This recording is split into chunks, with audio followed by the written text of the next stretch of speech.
So, no matter who you are, no matter where you are on your spiritual journey, okay. So, as you know, obviously, we did not meet last week.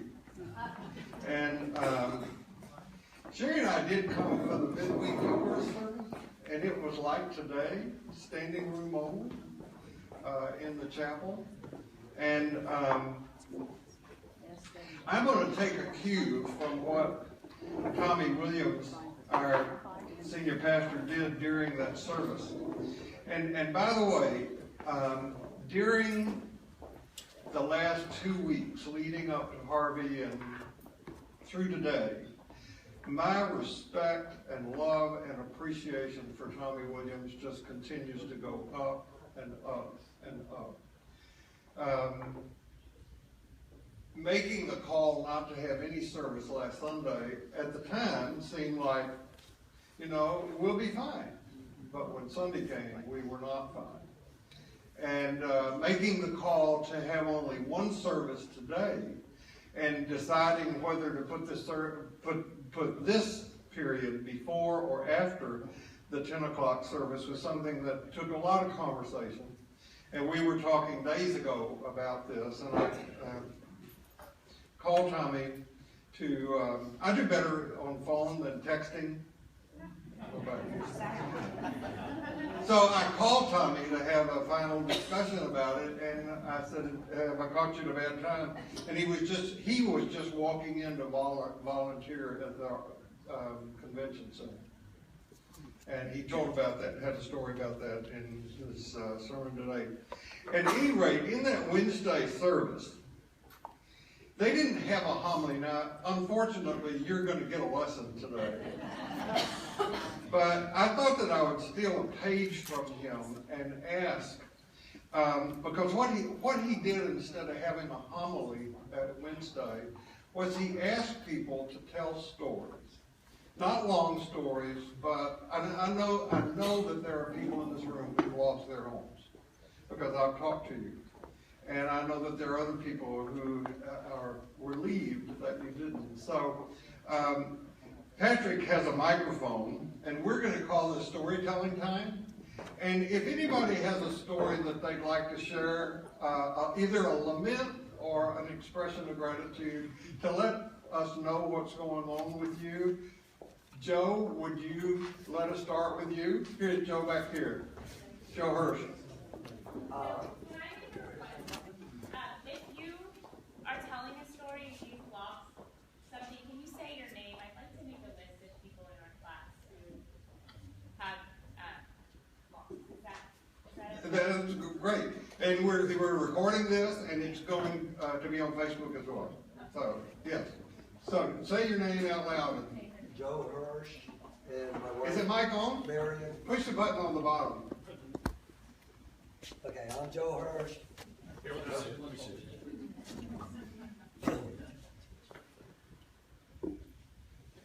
Okay, my name is Joe Hirsch, and this is my wife Marion. And we live about 4 blocks from the southern bank of Buffalo Bayou. And we learned 2 days ago when we went to try to see our home that the southern bank of Buffalo Bayou is now a half a mile north of our home, or south of our home. And we haven't had access to our home since we left Monday evening by kayak. And we're yet to determine how much flooding our home took. We know it's at least a foot or more. And what's been playing through my mind, I have gratitude for the Jung Center, Carl Jung, and all my teachers, because what's been playing in my mind is Carl Jung's definition of God. So he said, God, I define as anything that violently and recklessly crosses my path and changes my plans, intentions, for better or for worse.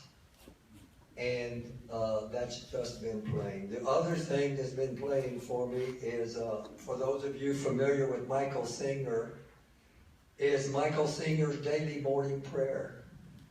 He gets up and he says, "Universe, take your best shot. I can handle it. And if I can't handle it, thank you, thank you, thank you, thank you for making me aware of something I need to let go of that I didn't know about." So, and meanwhile, since we left our home, we've just had one great time. Thank you.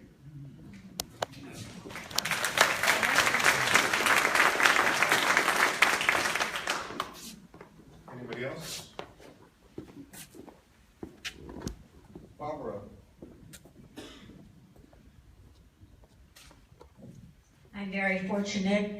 I stayed dry, but 500 feet from my house, the water came up and was flooding houses. And my new next door neighbor, Yuri, just moved in a month ago, and he was watching the water come up. And next to him was a guy named Mark. And they started talking, and Mark said, "That's my house over there. And the water's coming up."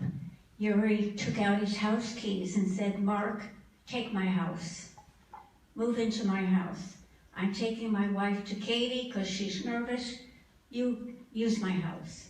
So they stayed for 2 days in a stranger's house. Anybody else? A lament or a celebration? No? Okay. All right, here's one. I don't know how to accurately paint this picture, but about 8 blocks from my house, an ad hoc shelter went up at a church that I probably would not normally step foot in. And it's very different than ordinary life. But they are housing about 40 people, 30 kids and 10 adults, a family that's undocumented, a transgender teen, a black family, and 2 other Hispanic families. And there's this strange intersection that's happening where folks who might not ordinarily cross paths in this church, who might actually not even welcome half of the people who are currently staying there, but they're in each other's lives, and they are serving each other, and they're breaking bread together, and the church is helping them find housing and has raised $15,000 just to help these 40 folks. And, it's like this weird liminal space of before and after, and something really heartbreaking, but also really beautiful has been happening there. That is, I'm just hoping we can keep that spirit. You didn't say your name. Oh, I'm Holly. I didn't lose it. So I will tell you that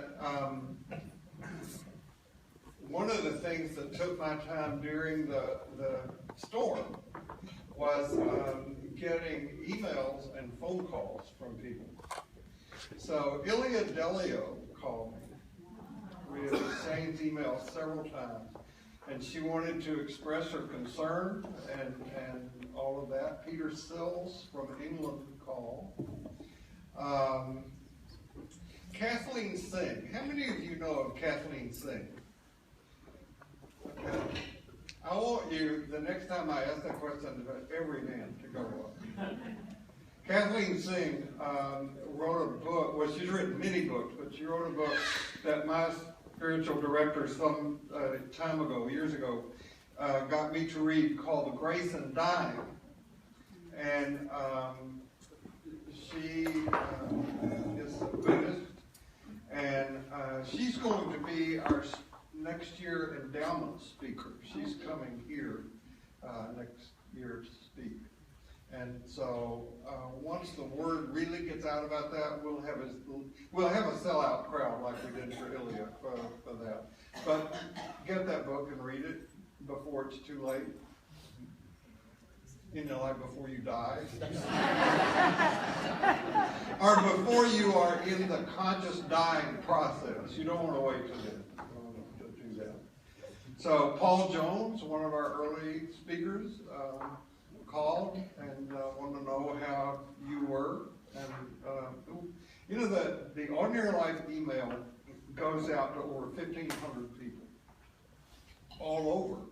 And so we get all of these responses from people. It's just really delightful to know about.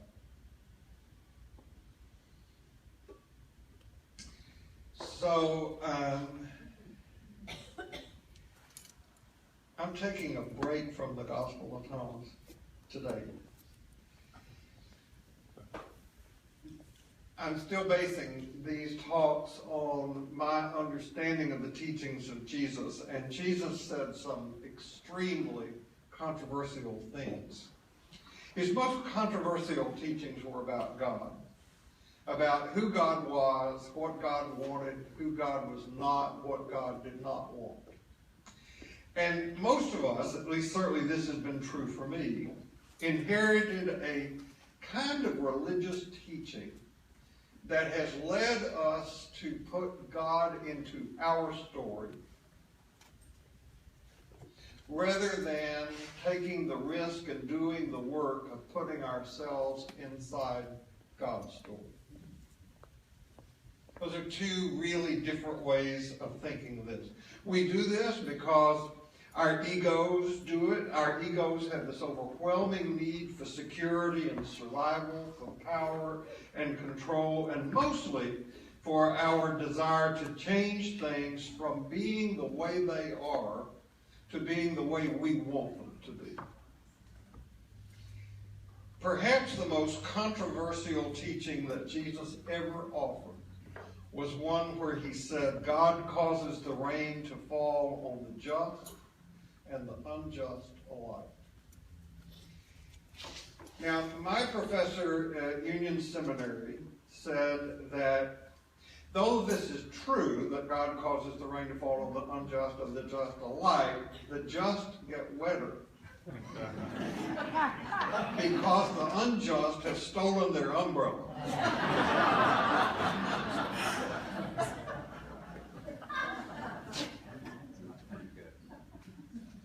This is a controversial teaching because in Judaism, and we have this in our culture, you got good things because you deserve them. And if you were poor or marginalized or sick, well, you had it coming for some reason. We've just had a lot of rain. I've been at St. Paul's for 30 years, and didn't have power after Allison, the worship service, was in this space because we had about $1 million worth of damage in the sanctuary, 2 feet of water in the bottom floor after Allison. It's devastating, not just for us, but for the medical center, for the art centers downtown, Jones Hall, all of that. So last Sunday, you've seen pictures like this. This is I-10 between Beaumont and East Houston. And a white caps on the freeway.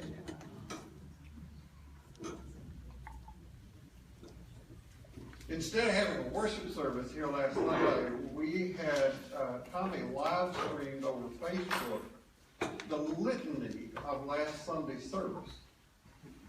And it's still on St. Paul's website, Facebook Live. Well, it's not live now, but a recording, and you can see it.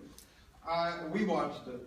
I am not technologically savvy enough to figure out how to do it at 10 o'clock, but Karen sent out an email, and I clicked on the link, and we were able to watch it Sunday night. I whipped all the way through it. You should watch it. Again, what Tommy said today in the sermon, it's like the litany, the scripture readings, just come together so perfectly for that particular event.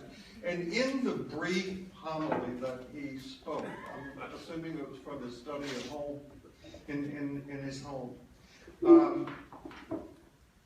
he said that traumatic occasions like this provide an opportunity for both good and bad theology to come forward. I remember when 9/11 occurred, as well as when Katrina hit New Orleans.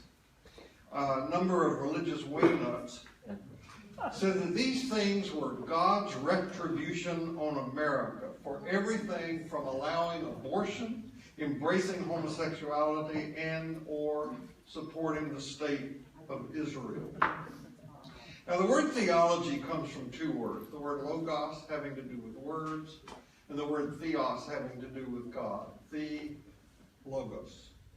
Words about God. Whatever we say, whatever we believe about God, that is our theology.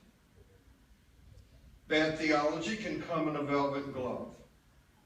I've heard people, in an effort to comfort grieving parents, to say about the death of a child, it was God's will. God needed your child in heaven. The other side of the coin shows up in comments like, the hurricane was headed our way, but we prayed, and it went to San Antonio instead. So the prayers of those who asked for deliverance and didn't get it weren't heard, and those who got what they prayed for did. I heard a story about a man once who, on his way to work, every day he passed his favorite bake shop, and the bake shop carried his favorite chocolate eclair, and it was a great temptation for him to want to stop, but he didn't often. But one day, he wanted to have that eclair, and so he prayed on the way to work, before he got to the bake shop, God, if there's a parking space in front of the bake shop, I will know it is your will that I get that chocolate eclair. And lo and behold, when he got there, there was a parking space in front of the bake shop. Of course, he had to drive around the block 14 times before there was.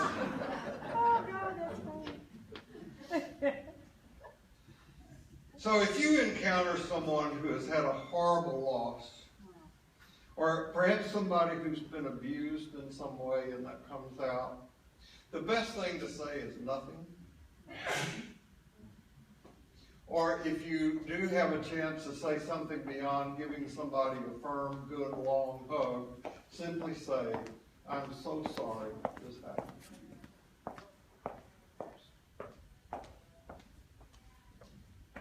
That's it. And even though it is true, don't say, there, everything's going to be okay. Right? You know, when you buy a computer or you get a tablet or you get a smartphone, these devices come with what's called an operating system. And the operating system is what makes things work. It calculates complex math, it processes written documents, analyzes stored data. And the operating system for the human is the ego. And Cynthia Bourgeault, who is a modern-day mystic and biblical scholar, she's particularly a great biblical scholar, Jesus scholar. She is the one who coined the phrase for the ego. She calls it the egoic operating system. And like the system that's in a computer, it's a binary system. It runs on the power of either or. It comes by its dualism honestly, and it's built right into the structure of the human brain. It helps us survive.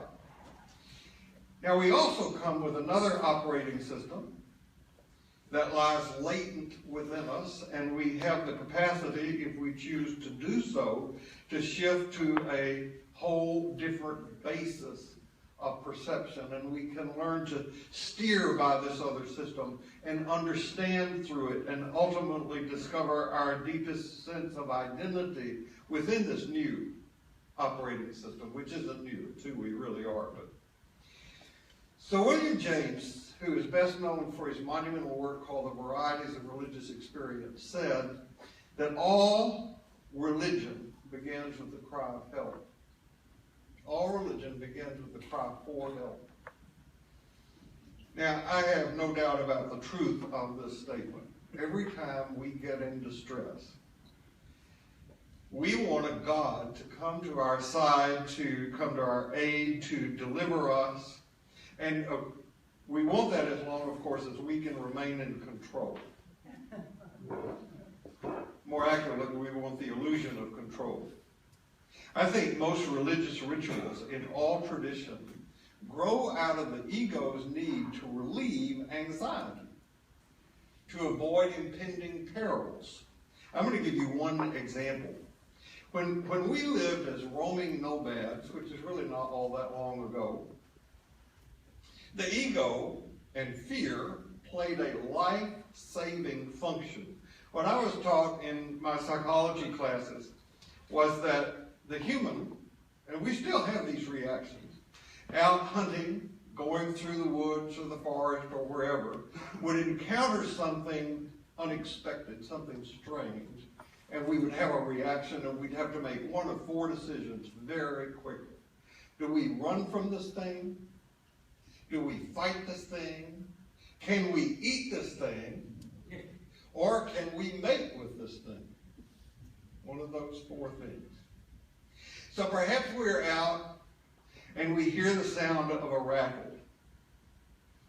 And this sound shoots fear through the egoic operating system. We've heard stories about sounds of rattle. And so as soon as we hear it, we have to make a split-second decision. First of all, we breathe. And then we locate the sound of the rattle, and then we decide what to do. And after this kind of experience, we do the work that we need to do to establish calm and serenity, and we make up a story about our experience with the rattle, and we take it back to the tribe, and we tell that story. If you've gone to seminary, you embellish that story. Other people bring their stories of experiences with snakes and rattles into the circle. And before long, we create a religious ritual with a rattle. We use that to remind us what we can do to avoid the rattle in the future. Now, these storytelling rituals establish calm and connection and peace. And when we don't do this, ritualistically and in community, then the ego takes over and the dualistic systems takes over, and we get involved in the territory of good, bad, right, wrong, safe, dangerous, in, out. When fear takes over, we are victimized by harsh labels, literal nature, because fear allows no gray areas, no complexity. We hang on to judgments that we make and cling to fear-based truth. When Jesus said the truth will set you free, he wasn't talking about a fear-based truth. He was talking about the truth will set you free. And the truth that sets us free is a truth that we discover when we live in a state of peace and love and community. This is why Jesus said the greatest commandment is love one another. Right. So our world, with its increasing frenetic pace and fear, consequently keeps us in the egoic operating system most of the time. And to deal with this, we follow the example of Jesus, who took time out of his frenetic, frightened, fearful context to pray. He had a daily practice. And we do this in community. We do this with rituals. In love, we are in harmony within, and we are in harmony with other people, as you've seen examples of, so that Harvey can bring people together with great acts of heroism and compassion. But to stay there in these great acts of compassion and heroism, when we feel like, well, the danger's gone, now we can go back to business as usual. The business as usual is the ego operating system. So after something like Harvey, people try to make sense of what's happened. And, our suffering, the suffering that we have experienced and are experiencing here, can blind us to the suffering of others on the planet. We have in this culture this thing called exceptionalism. We're special. And so we don't see sometimes things that are going on in the rest of the world. while we were enduring Harvey in this part of the country, monsoon rains flooded and affected 40 million people in northern India, southern Nepal, and northern Bangladesh. Last spring, 1,300 people were drowned in Southeast Asia by flooding. But that doesn't get the attention of something that happened right here. Now, Buddhism starts with the reality and acceptance of suffering. Siddhartha Gautama, the sage who became known as the Buddha. The word Buddha simply means the enlightened one or the awake one. What Buddha did was inherit the religion of Hinduism, which has hundreds of gods or hundreds of ways of understanding the sacred. And what Buddha did, this is an oversimplified way to explain Buddhism, but what Buddha did was he took Hinduism and he stripped all the gods out of it and made it an atheistic religious practice. Atheistic. Now, the myth on which Buddhism is built is that one day Siddhartha, whose father had groomed him to be a prince to inherit a kingdom, and protected him in this palace of pleasure so that he would not know anything about what was going on in the world. And Siddhartha had everything he wanted, including the women he wanted, and the wines he wanted, and the foods he wanted, and everything. And one day, he made a trip out of the protected palace into the surrounding area and went into town. The first thing he saw was someone who was sick. And it let him know that sickness was in the province of everybody. Then he made another trip out. This is the myth. And he saw somebody who was old. And that let him know that aging was part of the human process. Then he made a third trip out, and he saw a corpse. And that let him know that death was in the future for everybody. The happy subject, right? And then he made another trip out, and he saw an ascetic monk who was happy. And he decided then that what he would do is renounce all of his pleasures, and that he would go into the world as an ascetic, and that he would find a way to help people experience release from suffering. It's a great story. So it's out of Buddhism. It's out of this understanding of Buddhism that the Buddhists developed what are called the 5 remembrances. And these are things that I read as part of my daily practice. I try to read them twice a day. And they'll be in the summary that is sent out. The remembrance are, I am of the nature to grow old. I cannot escape growing old. Now you understand this is if you're lucky. If you're lucky, you will grow old, right? The second remembrance is, I am of the nature to have ill health. I cannot escape having ill health. The third remembrance is, I am of the nature to die. I cannot escape death. The fourth remembrance is, all that is dear to me and everyone I love are of the nature to change. There is no way to escape being separated from them.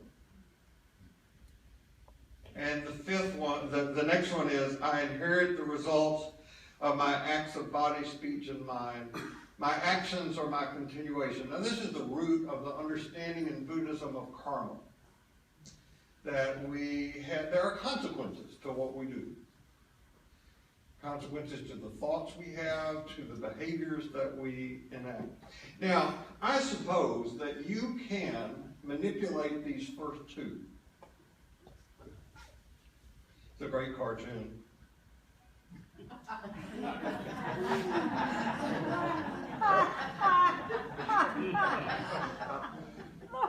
For those of you in the back, it says, are you flirting with me?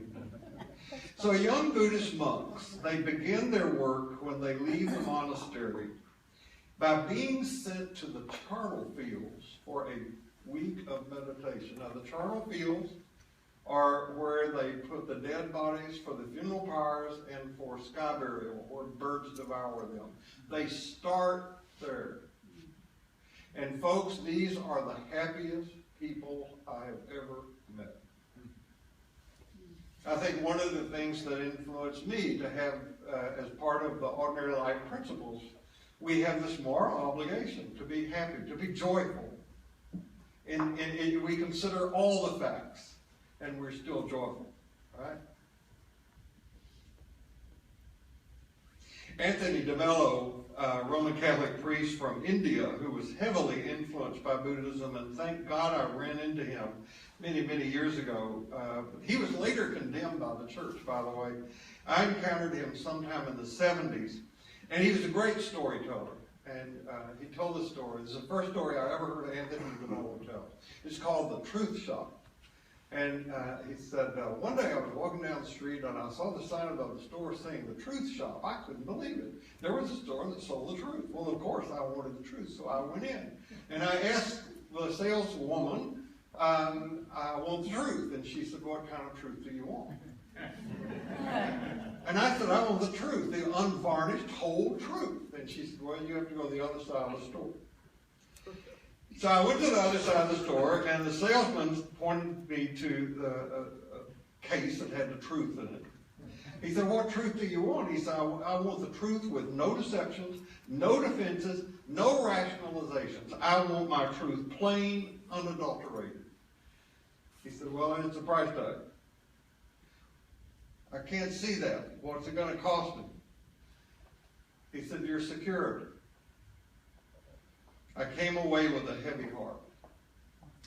I still need the safety of my unquestioned beliefs.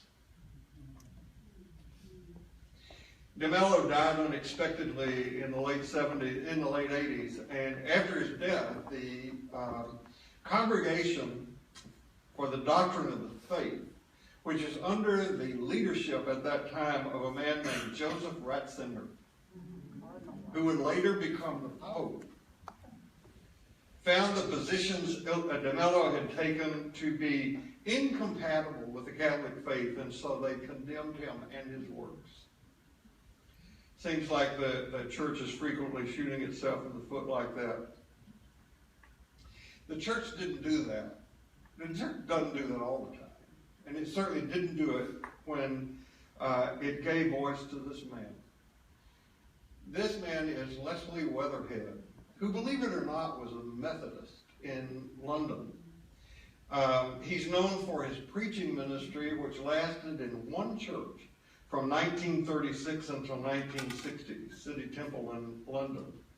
And Leslie Weatherhead published over 40 books. And two of those books have had a profound impact on me. One was called, and you have to remember, this was 54 years ago, when I first read a book that he wrote called The Christian Agnostic. And I've always had that kind of inclination anyway.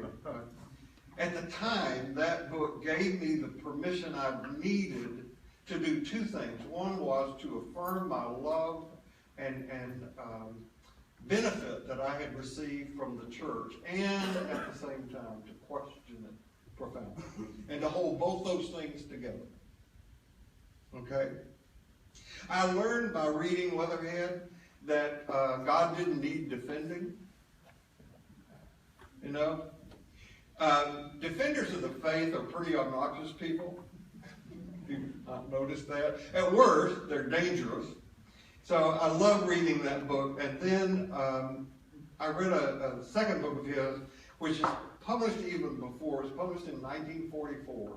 It's still in print, and you might want to get a copy of it. There have been over 1 million copies of this book sold, called The Will of God. And though I'm going to use my words, I want to credit Leslie Weatherhead with having given me a way to understand what we call the will of God. Very often you will hear people pray for the will of God, will the will of God be done, I want to know the will of God, and all that sort of stuff. And knowing and understanding are two different things. Knowing is in the dualistic, understanding is in non-dual territory. But They both work together. It doesn't make our losses, our sufferings any less painful, but it makes them more reasonable, all right? And it makes us, knowing this stuff, makes us less prone to fall for bad theology.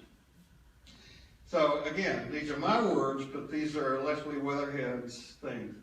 Why do bad things happen?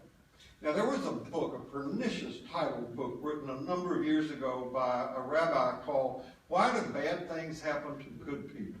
Right? I hated that book because it implies they're good people. That's a judgment. They're just people. And you know yourself, you're a mixture of good and bad. What we call good and bad. You make mistakes and screw up. You do great, wonderful things too. Some things happen because of statistical probability. A little over 7 years ago, I was diagnosed with having coronary artery disease, and the discovery of this was a matter of pure luck. My internist has as a hobby reading Sherlock Holmes and solving mysteries.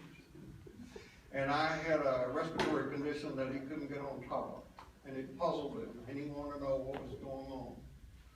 And he had a test run that caused me to say, before the test, I said, you're going to do this. What's the worst case scenario of what's going on with me? And he said, lung cancer. And I said a bad word. And he said, but we need to know. So I'm scheduling you for this test. I remember this like it was yesterday. Sherry and I were having lunch in the restaurant in the museum. We'd seen some exposition on a Friday. We were going to see more. And I said, I think I better call David and find out what the result of that test is.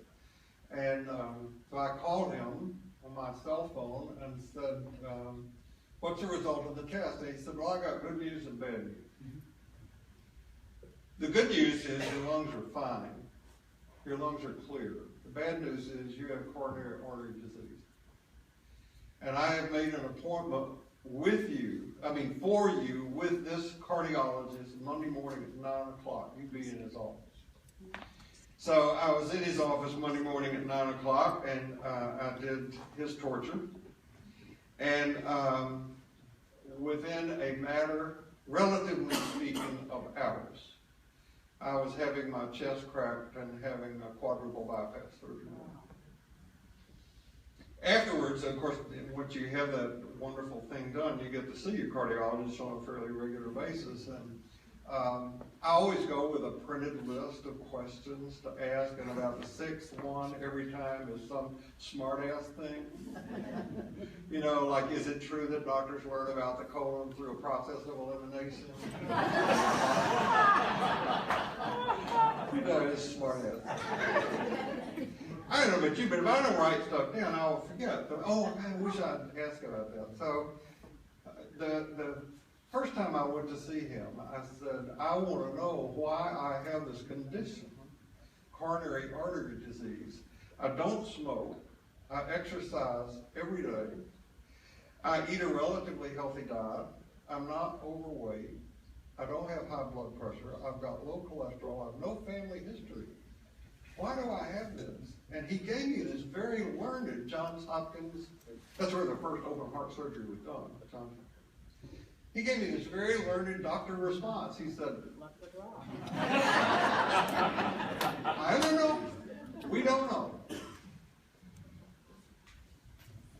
I was lucky. Had I not gone to the doctor, had I lived in some rural town in Tennessee, had I this, had a statistical probability. A certain percentage of people get killed in automobile accidents this year.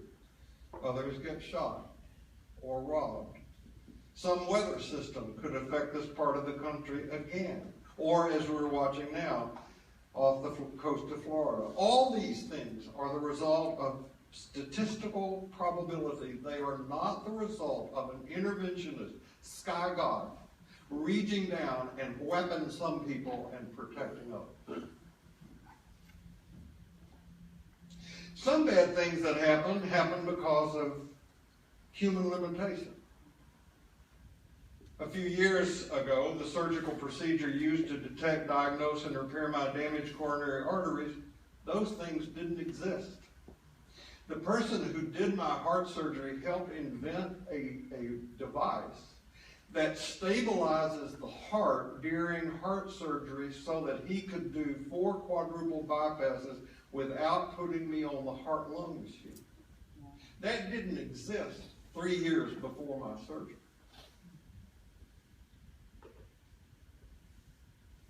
I remember in my preteen years, preteen means I was 7, 8, 9, somewhere in like that. There was a girl that lived down the street from where I live. Her name was Jacqueline. Isn't that a beautiful name? Jacqueline Webster. She was an older woman of probably 14, 15. She had beautiful long hair, and she was tall. And she got polio. The scourge of every parent living during that time was that your child might get polio. And we didn't know much about it, didn't know what caused it, didn't know what to do. But Jacqueline Webster went from being this vivacious young girl to being in an iron lung to being dead within a matter of months.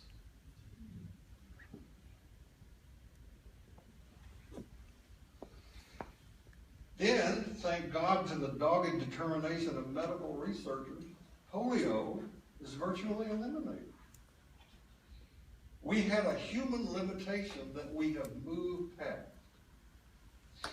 Same thing with AIDS virus. I remember a ministry in this church called the AIDS ministry. We had people dropping like flies from AIDS here and all around us.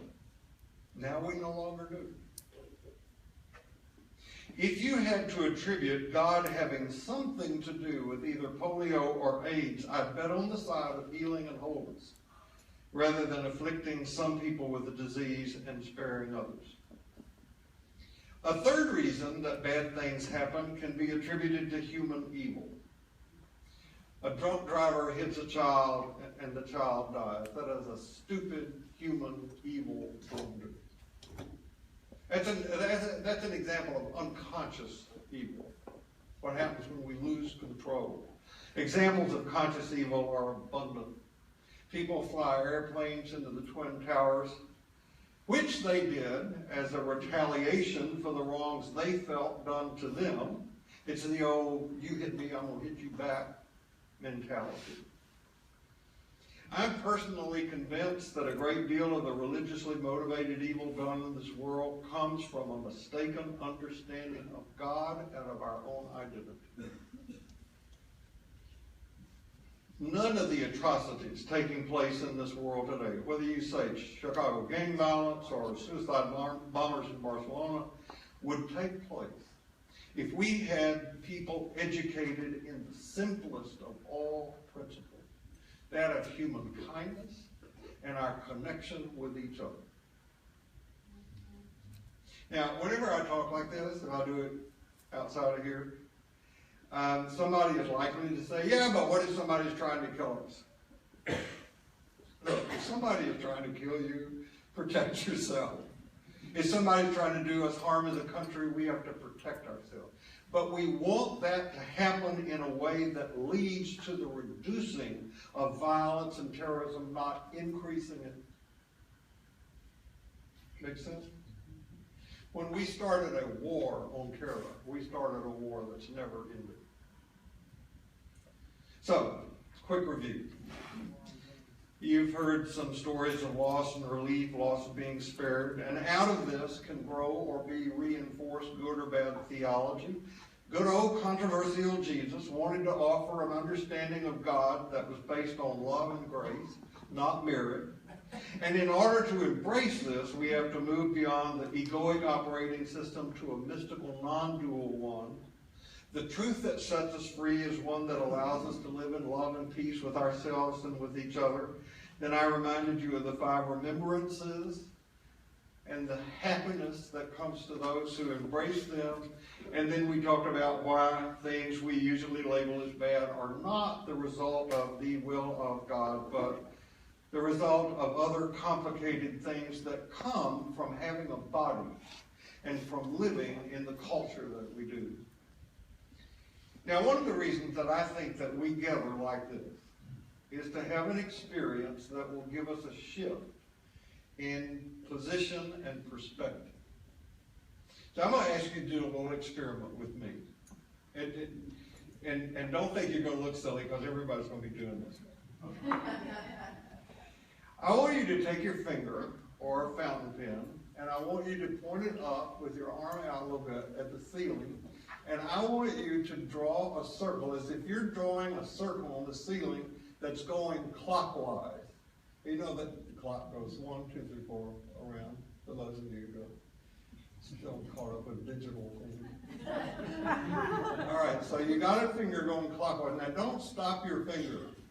And slowly lower the arc of your arm with your finger still making a circle until it's down below your eye level, and look at it.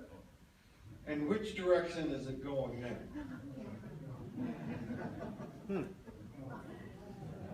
It's going counterclockwise. Right?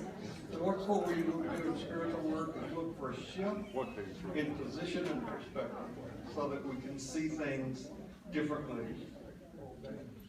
Now you have understandings of what you mean by the word God. There are basically 2 ways to see God. Both can be found in Judaism, Islam, and Christianity. And the first is to see God as a God of requirements and rewards. God's lawgiver and judge. God's got requirements that have got to be met or else. And in Christian theology, this escalates into the worst piece of theology, the most successful bad theology ever written. And that is that God killed Jesus so you'd be okay. It's called the theology of divine child abuse. We're off the hook. Nothing is required of us to believe that. A second way to understand the character of God is that God is a God of love and justice. Not retributive justice, which our culture is big on, but distributive justice, where everybody gets a seat at God's table. God loves everybody. God loves everything, not just those of our tribe, country, denomination, or political party. God causes rain to fall on the just and the unjust alike. Now, one way of seeing God is one that gives us a religion of anxiety, a religion of threat, a religion of condemnation, a religion of self-preservation, a religion that divides. And the other way of seeing the character of God invites you and me into new life right here and now. God causes the rain to shine on the just and the unjust. I've called this talk today, when the rains tumble down, we're all in Noah's Ark together. Now, I want to be clear, it's when the rains tumble down, not if. We cannot escape the inevitability of difficulties, disappointments, and death. Now, don't let that ruin your day.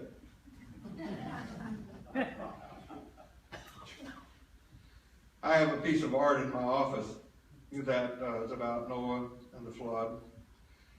Maybe you had a Noah's Ark set as a child. Maybe your child had a Noah's Ark set to play with when you were young. And ironically, in this week's set of daily meditations, Richard Rohr has talked about Noah's Ark. Those of you who get Richard Rohr's meditations will know this.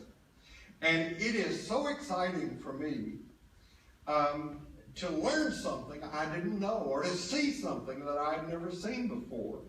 I had read and studied and heard and preached about and talked about the flood and Noah's Ark for God knows how many years.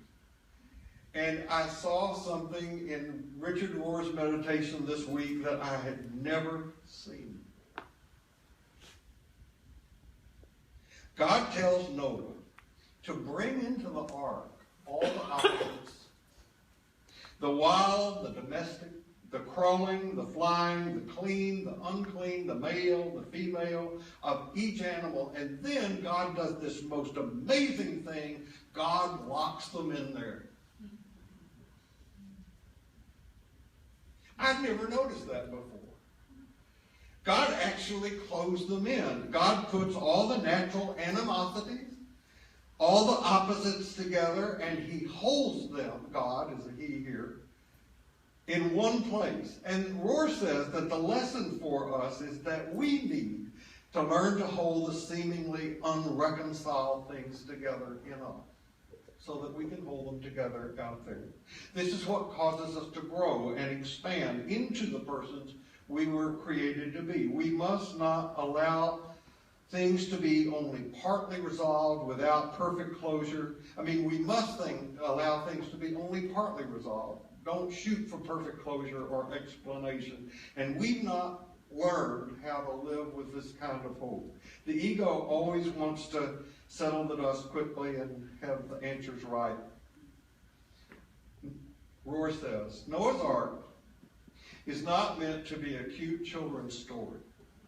It's a mature metaphor for the people of God on the waves of time, carrying the contradictions, the opposites, the tensions and paradoxes of humanity, preserving and protecting diversity inside of a safe unity created by God. Thinking of it as merely punishing bad people only appeals to our lower instincts and put us back into meritocracy. It's no accident that the animals are deemed worthy of saving, and that the covenant God proclaims after the flood is with every living creature, not just humans, as we presume. We have seen such a wonderful outpouring of generosity and breaking down of barriers in the rescues that have been made after Harvey. Lisa Falkenberg has a wonderful article in the Chronicle today about that, about Muslims and Christians coming together to work. I pray that stuff like this continues. Stephen Hawking, Stephen Hawking, who has outlived all the doctors, who said he wouldn't live. Stephen Hawking was quoted in the Harper's Magazine has this index, and in a recent issue, Hawking was quoted as having said last year that the human race had 1,000 years to find an inhabitable planet to go to in order to avoid extinction. We have 1,000 years. That's what he said last year. This year he revised it to say we have 100 years. Wow. We don't have a lot of time to put this into action. We don't have a lot of time to be gripped by the egoic operating system. Our future lies in a radical awakening of our consciousness. We live in a world where change that used to take centuries is happening in shorter and shorter periods of time.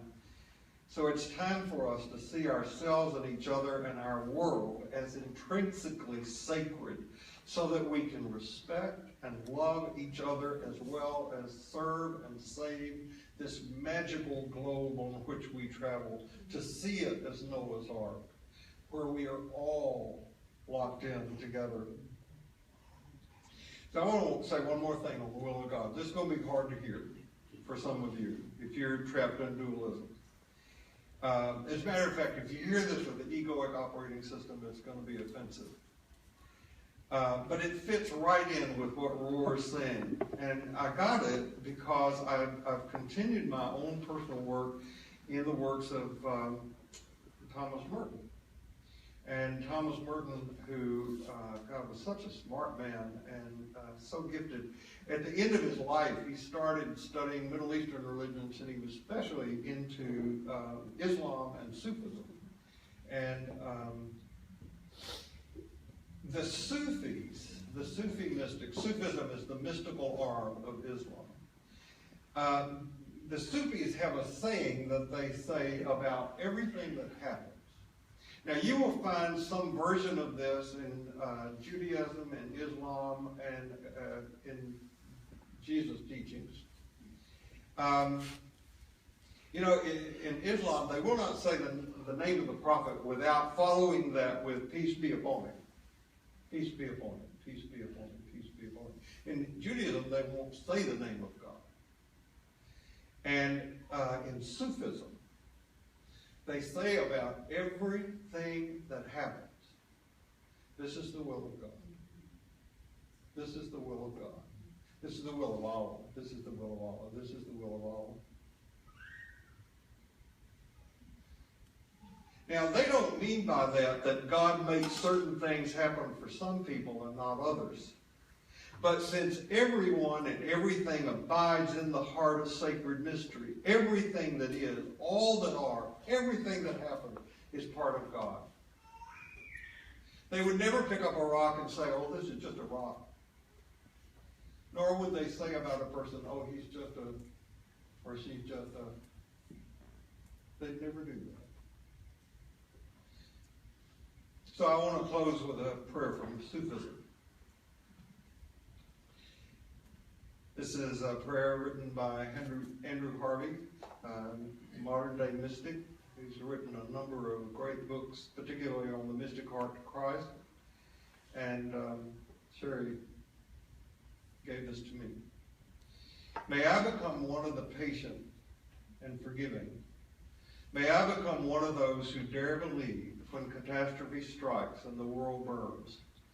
To God we belong, and to God we return.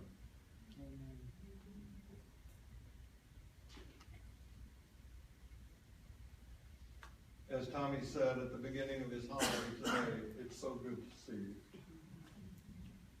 I'm glad we're able to be here. No matter where you go this week, no matter what happens, remember this, you carry precious cargoes, so watch your step, and I'll see you here next Sunday, regular time. Thank you.